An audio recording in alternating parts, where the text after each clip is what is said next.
evening. I'm Lacey Adams, a 2016 Winthrop softball alumna, and I'm excited to be turning the tables on Coach Cooke tonight by surprising him with this introduction, since he always seems to know everything that's going on.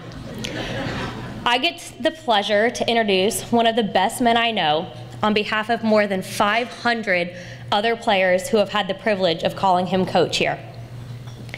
Even though Coach Cooke was at one time Winthrop's volleyball coach, I'm going to begin with some of his years leading the Winthrop softball team, since I believe that's what he's being recognized for tonight.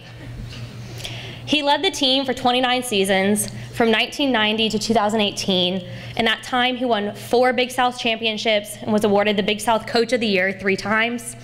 In 2007, he became the second Big South coach to lead a team to a 50-win season.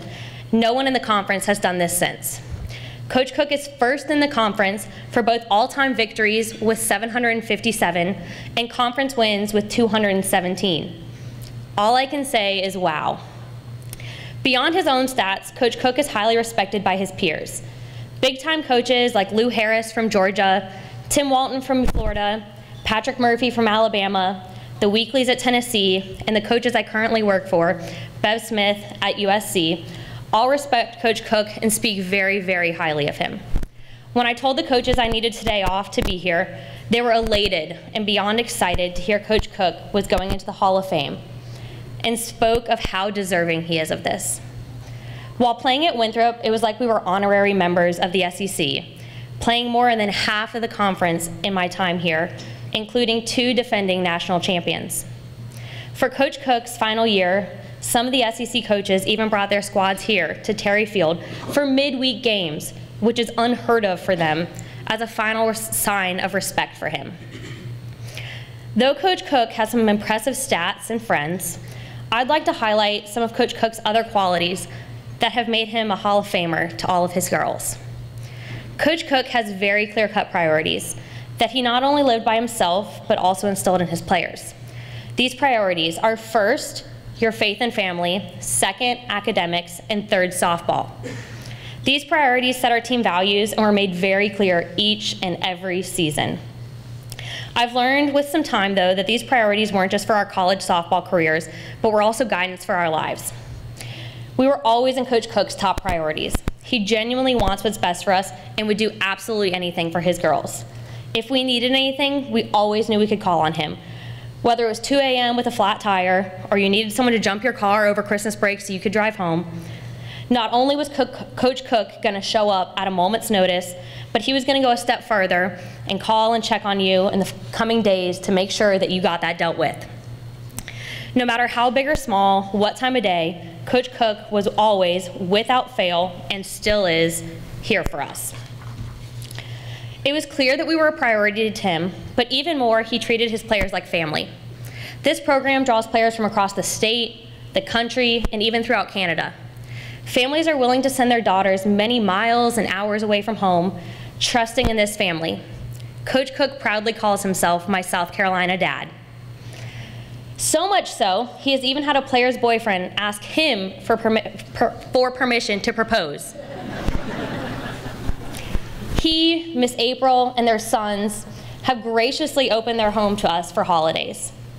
With so many Canadians in our program, they always ensured that we had Canadian Thanksgiving, since they could not go home to be with their own families for it. Easter always falls during season, so players have spent many Easters at the Cooke house as part of the family, and we still get an invite.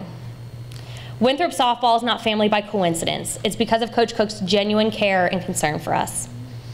Just like parents love their children after they move out, Coach Cooke is committed to us well beyond our playing days. Janiva Willis, Jay as we know her, was a Winthrop softball alum, a local social worker, and working on biking across the country to raise money for her nonprofit. And I really don't think Coach Cooke could have been any prouder of her.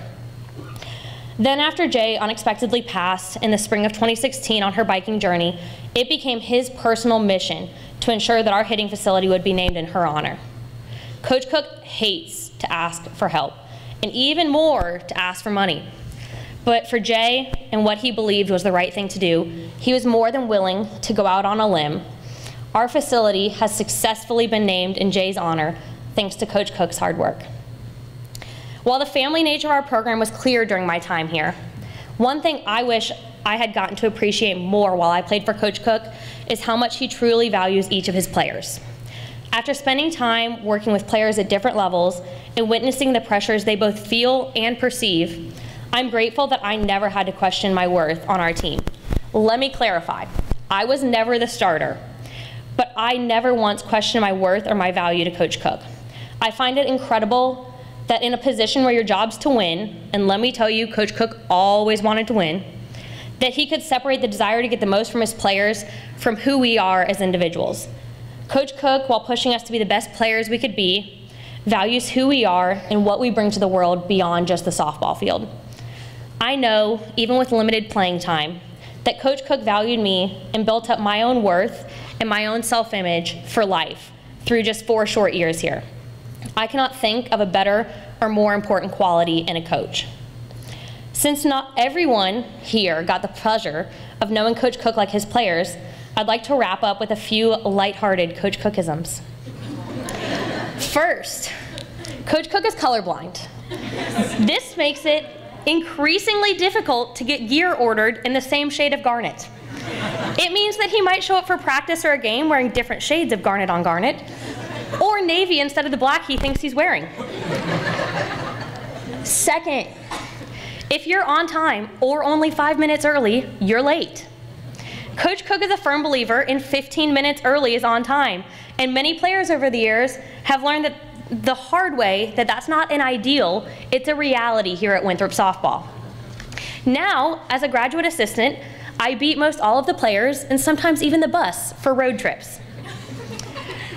Third, when the hat comes off, you know you messed up. You hear the players laughing because it's true.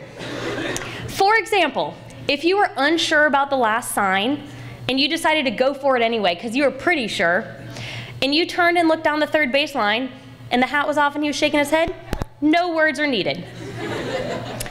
Fourth, Coach Cooke is more than happy to tell you about his days playing fast pitch. But what he loves even more is to show you up pitching and show off his spins. When you know what you like, why stray? There were certain restaurants that we always stopped at in different places. One time in Alabama, we ate the same barbecue place multiple days in a row. But I cannot lie, it was really good. And last, nothing ever gets thrown away, ever. Coach Cooke kept everything, even a somewhat broken, really old pitching machine. We all thought that he was just a hoarder. In reality, per Coach Cooke's giving and selfless nature, he was taking our equipment with him to Poland to donate to Little Leagues that he worked with there. In all seriousness, I am forever grateful to you, Coach Cooke, for all you've done for Winthrop, our softball program, and for each of us as people. Thank you could never be enough for the amazing coach, mentor, and person that you are to each of us. You are so deserving of this. It is my honor to know, have played for, and officially introduce to all of you Hall of Fame inductee, Coach Mark Cooke.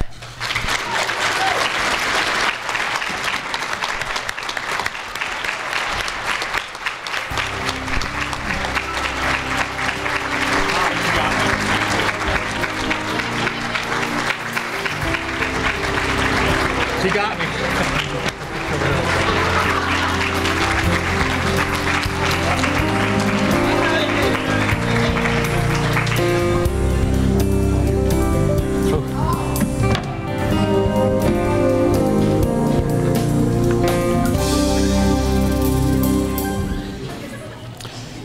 All right, Lacey, I didn't know that.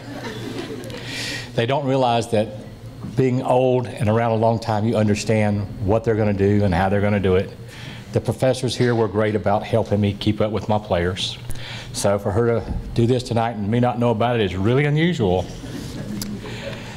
So I've sat in your seat many times wondering what it would be like to stand up here. I've never seen this side of the Hall of Fame banquet. And it's just an honor to be up here and recognized like this. I walked down the hall the other day and I looked at the past inductees. I have several softball players. I see Johan back there. And I saw all the coaches I worked with, and Greg Marshall, Joel McCartney, Joe Hudak, and even Rich Posapanko is on that wall. So we have future Hall of Famers on the staff, and I'm happy to say I know them. I know Sid's not here. He sent me a congratulation. He'll be up here shortly because he is one of the best coaches in the conference. I would like to personally thank or congratulate the other members of the Hall of Fame, Ashley, Heath, Mike, he's not here tonight. I will tell you, I watched them all play. They had one thing in common, clutch. Clutch. I remember the big hits you got. I remember the big jump shots Mike had. And I remember you getting beat up like a little rag doll on the basketball court. So to be up here with those guys, I'm really humbled. They brought a lot to Winthrop athletics, a lot of recognition. And the best thing about it is they really played with their hearts. And I feel like I coach with my heart. I hope you guys understand that. I want to thank the Hall of Fame committee. Brett Redding also got me. Being on the Hall of Fame committee, I had no idea. He sent me my ballot and my name wasn't on it, so I figured I wasn't going in. Brett's slick. You got to remember Brett's smart. I really want to thank Dr. Mahoney and Dr. Halpin for allowing me to be inducted. I think that Winthrop has been a special thing in my life forever. I always remember my time as a member of the Eagle family. Everyone in the athletic department was a valued member of our softball team. Our administration, support staff, the grounds department. Charlie, did you get here? He was going to try to come. And the members of their family, we got to know all the sons and daughters of every coach and most of the support staff because they came into the athletic department.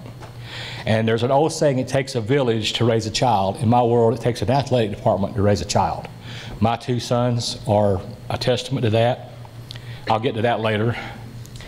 And I guess the single person who deserves my gratitude and my humble thanks is my beautiful wife, April, for putting up for my crazy schedule for all these years. Everything I've done is because of her and for her. She brightens the lives of everyone around her. There's nothing worse than coming home from getting your butt kicked and you be in a foul mood and your wife is happy to see you. So, keeping up with my players, she would know more about their social lives, their boyfriends. I really didn't care. I wanted to know if you could pull the inside pitch, you could feel the ground ball. She knew them as people and other things about them. She's been a tremendous mother to my children and a surrogate mother to all the players who've come through the program. I would like to thank my two sons, Seth and Noah, for their understanding of my career and the times that I was not always there. I have another son, I don't know where Chris is, that we've adopted, and he's part of our family now also. And Seth and Noah have known so many of the players. They've known all the players, even when I'm supposedly Noah's wife, but we don't get into that. And it's always been a family. It'll always be a family in my world. My wife, April, Seth, and Noah, and I were always involved with our players. April's mom and dad, Betty and Bob Heimbauer, are here. I guess it's, in a way, it's their fault I'm up here because they moved from Michigan to South Carolina, and they wouldn't go home. So they brought April down here, and that's how I met her. Summer, I'm going to go off topic just a little bit. My brother, Scott, my sister, Cindy, are here. Scott's here with his wife, Rita, and Cindy's here with my old best friend, Cliff, till he married my wife. Now he's my brother-in-law. My niece, Blythe, her husband, Leslie. My brother and I grew up hard. Scott, thank you for making me tough and mean. Cindy, thank you for not letting him kill me. So she was actually the meanest one in the family. You know, she's 5 foot nothing, weighs 100 and nothing pounds. The athletic department, my son's wife, Summer, is here with us tonight. She's a terrific addition to our family. She gets him dressed up, gets him out in public, and she writes my speeches. And you have no idea what a terrific job she did on my notes. So Summer, thank you very much for that. The athletic department, a very important component of our family. The boys spent a great deal of time there, and they were treated so well by everyone there. When they came into the office, down the hill, into the offices down there, they knew who had the candy. They knew who had the candy they liked the best. And they knew who the most generous were. And they hit those guys first. I even found Noah when he was about this tall down in Tom Hickman's office talking to Tom, the AD. Noah, what are you doing? Just talking. So it's definitely a family affair for all these years. And I would be terribly remiss if I did not credit our tremendous academic professors for their dedication to my athletes. I've tried to recruit people and players who are here for the education, not the degree, and there's a big difference. The many educators in our university were always a part of our team, and their support to the players was a tribute to their commitment to Winthrop University. If one of my players didn't handle their academic responsibilities, I received phone calls at night from those professors. Now, the softball team always appreciated that professors took the time to ensure their academic success. Well, honestly, the players didn't always see it that way. But the graduation rate of the softball team is phenomenal. Support staff at the Coliseum, wow. The compliance office, athletic support, student services, strength and conditioning, our faculty athletic rep, all the secretaries, the grounds crews, they are the ones that help us compete, because without all their help, we wouldn't be ready to play. Now, this is where my age is going to show up. I want to thank the Sports and Information Department for over the past 28 years.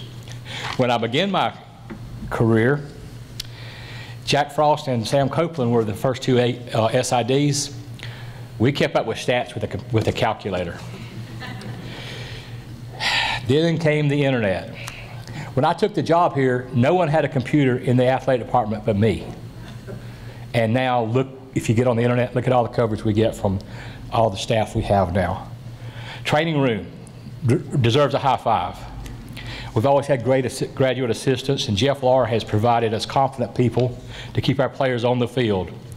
Over the years, Jeff and his staff have been some of our most outstanding people.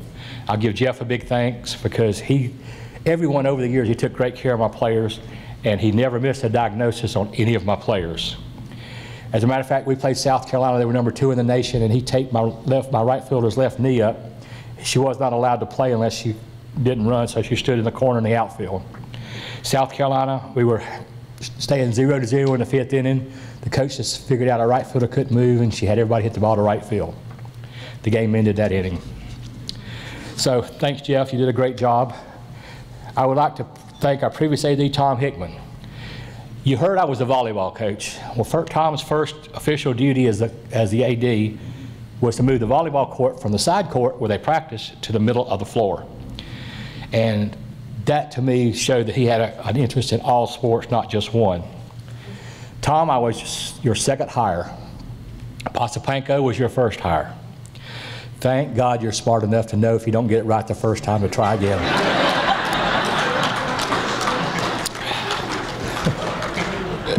Pasapanko, sorry.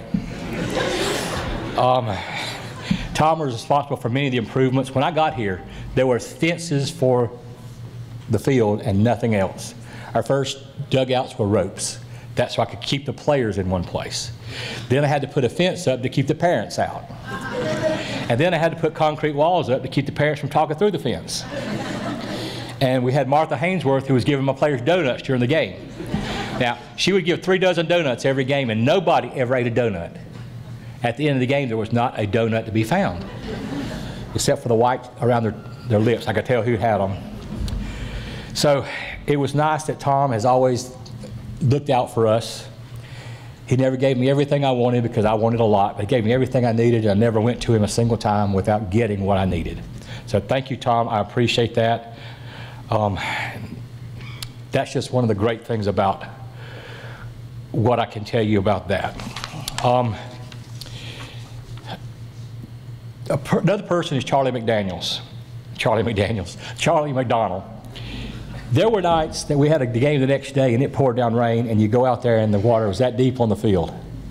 We would be out there at 2 a.m. in the morning carrying buckets of water off the field and dumping it. So Charlie was a great member of our team. He was a true magician. I never saw him pull a rabbit out of a hat, but he could grow grass from nothing, and it seemed like it mowed itself sometimes. Infields don't drain, but he could make a puddle disappear. Pasapanko was so proud he moved down here from Philadelphia, and he got grass to grow. Rich, grass will grow on concrete down here. I want to thank Brett Redden. He was the unluckiest and then the luckiest guy in the athletic department. He had to put up with Pasapanko in the fall, but he got us in the spring. So his spring was so much more nice than the fall, I can tell you. He went above and beyond the call of making sure we had every stat, every bit of information we could for our parents from far away. And they all appreciated that. Brett has become truly a great friend of mine and of our softball team. But many of the family members knew, they may not know him by sight, but they knew him by email or phone calls, because they would call and he would get whatever we needed. Kerry, congratulations on going to the Hall of Fame. He got a lot of information for you, I know. Dan Murray's here tonight. He and his wife Cindy are some of our greatest fans and most loyal. Dan was assistant AD for years, and he was responsible for all the people outside, both me and Pasapanko. So he was the one who had to deal with all our problems. And Lord, we had problems. Grass doesn't grow sometimes. Everything goes wrong. Dan's the one who had to handle it and take care of it. So Dan, thank you very much. Cindy, thank you for putting up with Dan and his crazy schedule.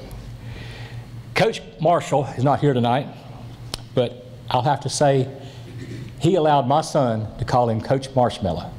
Now, anybody that knows Greg Marshall he stomps and he struts and he's wide open.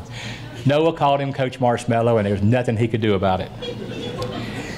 Greg would come to our game, our practice and our games. He didn't sit in the stand, he stood beside the dugout. If our players did something dumb, he was right there with me yelling at them. Umpires, he was brutal on umpires. So he would come not just to be there, but to be part of the team. So I always enjoyed Greg. When he took the job, I got to take him for his first official dinner in South Carolina. He came from College of Charleston, and this isn't the beach. Oh, Joe Hudak. I told him earlier that I'll always remember him because we were the first two there every morning, almost every day. And he had his two children, Logan and Preston, in a yellow laundry bag while we were there doing laundry in the mornings, okay? And he was pushing them down the hallway. The first time I heard the screaming, yelling, it scared me to death. I thought somebody was getting just beat up in there. I go out there and his two kids and Joe are running down the hallway in that cart. So it became a memory fixated in my mind forever. Joe Hudak and those two kids going down the hallway screaming. So I do always want to remember Joe by that. And I will tell you that Joe and I shared a love for our children, and no matter how we managed to leave games, he managed to leave them early. Most of the time it was by the umpire's desire. And at one game we were winning 8-0 on someone in the top of the ninth, the bottom of the eighth, I'm sorry. We were winning 8-0. He's giving signals. I know you don't believe this, but softball players were watching the baseball games. They were sitting behind me, and one of them tapped me on the shoulder and says, "Coach, what's he giving signals for? They're up 8-0. I said, "Let me look." And Joe went through this gyration. He goes like this. And I said, "That's easy." He's telling him, "Hurry up, it's supper time. We got to go home." Because there's nothing you can do when you're up 8-0. Joe McCartney, the other coach that I will say a couple of things about. We had a common background in the NAIA. He was a very successful coach here. He won lots of championships.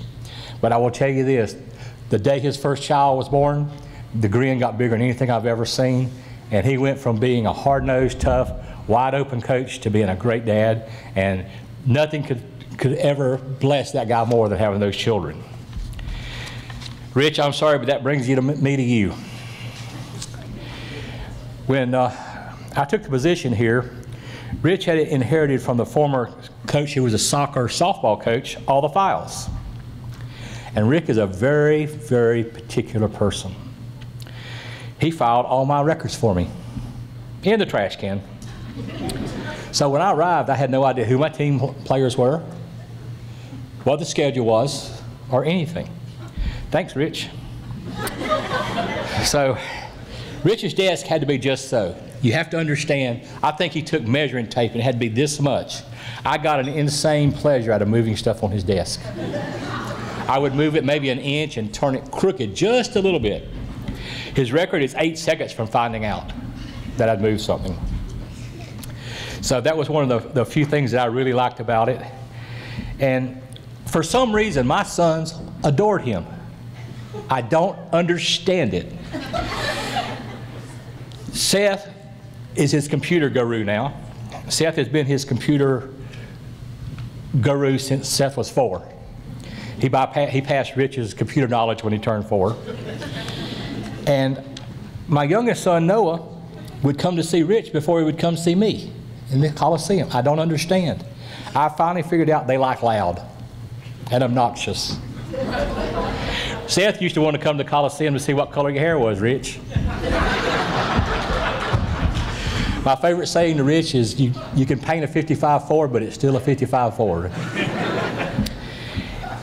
In addition to my family, Rich had a real impact on my softball field. He didn't like my outfield fences, so he helped me move them. Well, kinda. Outside the softball field is a big hill. He had a little storage room there. He got out of his car one day, went in the storage room. He forgot to put it in park. The car rolls down the hill under the 8-foot chain link fence, perfectly between 2 poles, all the way down to my dugout. Now, that's what Rich said. I don't know. He probably did it intentionally. I don't know. But the only thing I can tell you, I know it was gospel because his car looked like a big, giant cat had scratched it from the front to the back. So, thanks, Rich, for helping me with my dugout. If I'd had video then, everything would have went viral. We'd have won all kind of money. Can you imagine him climbing a chain link fence 8 feet high and getting over it? And then chasing his car. I would love to have been there. Now, the side note is, that wasn't the first time that happened. That wasn't the last time that happened. About 2 weeks later, he left it and it rolled on the Anderson Road. Put the car in park. His soccer field was his life. He thinks growing grass in South Carolina makes him have a green thumb. You can grow grass anywhere, Rich. I know you don't know that. Back in the old days, you had to order sand for your field, and budgets were tight. So he asked me one day, said, can I have a bucket of sand? I said, Rich, you can have 1 bucket.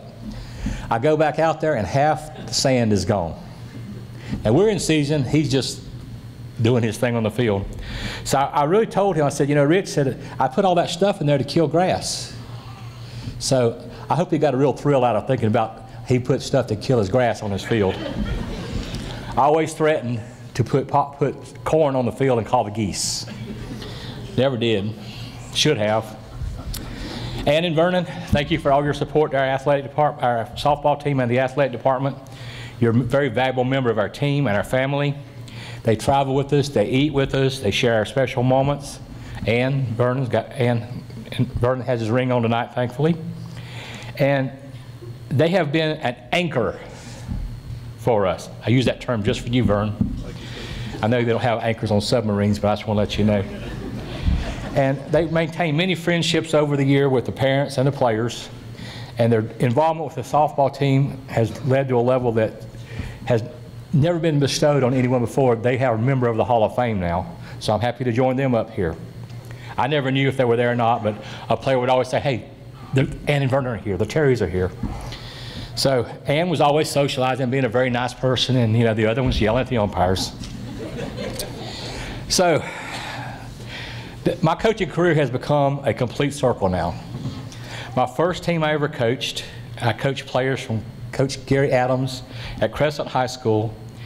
Later, his daughter Christy played for me here at Winthrop, and now we coached the Surge team together.